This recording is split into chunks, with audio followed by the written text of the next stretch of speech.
कोरोचीमध्ये मोठ्या उत्साहात ईदची नमाज पठण। आज देशभरात सर्वत्र ईद उल अजहा तथा बकरी ईद साजरी होत आहे।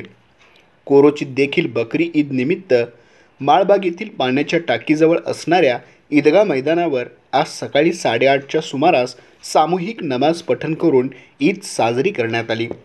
नमाज पठण व दुआ व त्यानंतर खुतबा मौलाना यांनी पठण केले। त्यानंतर सर्वांनी एकमेकांशी गळाभेट घेऊन ईदच्या शुभेच्छा दिल्या। तर कोणताही अनुचित प्रकार घडू नये यासाठी शहापूर पोलिसांनी चोख बंदोबस्त ठेवला होता।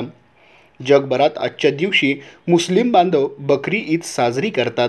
ही ईद हजशी संबंधित असते, तर या दिवशी जगातील लाखो मुस्लिम पवित्र मक्का शहराला हज यात्रेसाठी जातात।